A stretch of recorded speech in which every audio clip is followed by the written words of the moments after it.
Ever wonder why Sony for some reason has some of the best VFX work to date regarding comic book related films anyway, even though the rest of the movies usually end up sucking. But on the other hand, Marvel Studios uses the same companies and same people essentially Sony used for VFX, but Marvel's VFX, I think we can all agree, has not been up to par for a while, with some projects releasing even with unfinished CG. Some of these projects, for example, being She-Hulk, Spider-Man No Way Home, Doctor Strange Multiverse of Madness, I think as well had some unfinished CGI, and there's definitely more projects like this, but Marvel has heard our complaints about the CGI and VFX, and I think today's news is their response. So let's talk about Victoria Alonso getting the big old Louisiana. For anyone whose head that joke went over, she got fired. Alright, anyway. Yeah, so if you for some reason don't know, Marvel works under Disney, but Kevin Feige is in charge of pretty much everything Marvel. But he has producers and co-VPs that work with him, and one of those people were Victoria Alonso. She got her big break at Marvel with the Avengers from 2012, but since then Marvel has had its fair share of good, bad, ups and downs, but recently she was in charge of VFX essentially, and like contacting the companies, reaching out to the departments and setting up stuff for their films and whatnot. And I may or may not have briefly talked about this before on my channel, I don't remember, but basically there's been outcries from Marvel VFX artists saying the workload is too much and that they have unrealistic due dates and stuff, and that some of them are being overworked and then others aren't getting enough work. So essentially what she would do, Victoria Alonso, is play favoritism, which is something that sadly plagues a lot of different companies and jobs at one point or another. And me personally, I've been on both ends and I think it sucks, but you know, it is what it is. But she would favorite certain artists or teams of VFX people that she liked, and these people she liked were yes men and women to her. And if you had a problem with her, she would just be spiteful and cut your budget, blacklist you, take your work from you and give it to somebody else, essentially adding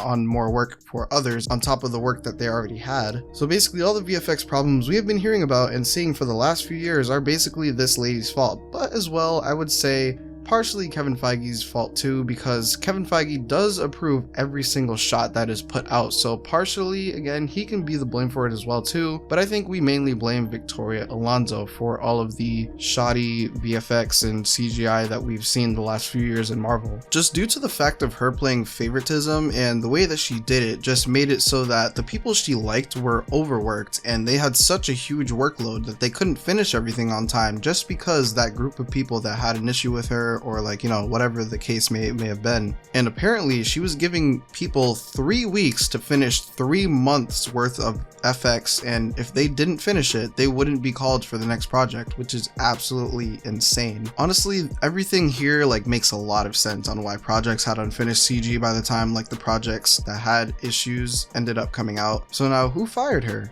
Was it Kevin Feige, Bob Iger, or somebody higher? No, actually it was the one person who was actually between Kevin and Bob. Actually, it's Alan Bergman. According to reports, it was him who was investigating like what was going on with the VFX departments and things like that. He was basically like in charge of the investigation or something, and they figured out everything that they needed to know, and it happened at the end of the work week, like just before everybody was like leaving the office, I guess. And Kevin Feige was not in the loop about this as well, which is interesting because similarly this happened to James Gunn, who ironically is now in charge of the rival franchise of Marvel, aka DC. But I guess Disney gave the order and Kevin found out when we all found out. It's weird though, to be honest, because like I've seen people say, oh, she's the nicest person at Marvel would not be where they are today without her, and then there's others saying the complete opposite, saying she's a dictator, she wasn't that important, etc. But I do want to shine light on the fact that even Kevin Feige, the head of Marvel Studios, was not even involved in this decision at all. I think that shows us how much power Kevin Feige really has when it comes to Marvel, but hopefully Disney doesn't screw Marvel over big time one day. Ultimately, hopefully with this, the VFX in every project from here on out is much better, and those VFX workers are all taken care of equally and properly, because what are movies without FX? They wouldn't look nearly as good or real or believable without VFX, people. So what do you think of this whole Victoria Alonso getting fired situation, and the fact that Kevin Feige, the man himself, was not involved with the decision being made? Make sure you comment your opinion down below so I can discuss all that with you in the comments section. Thank you for taking time out of your day to click on this video. If you are new to the channel, I cover Spider-Man related scoops, rumors, leaks, confirmations for the games, movies, TV shows, along with some Sony, DC, Marvel movie news as well, like this video, and I try to upload as much as I can. So if any of that interests you, hit the subscribe button. We're on the road to 1,000 subscribers. Leave a like if you enjoyed this video. Let us know if you guys want more of this type of content. Don't forget to check out my latest video on the left if you haven't already. I hope you have or had a good day and that you enjoyed the video.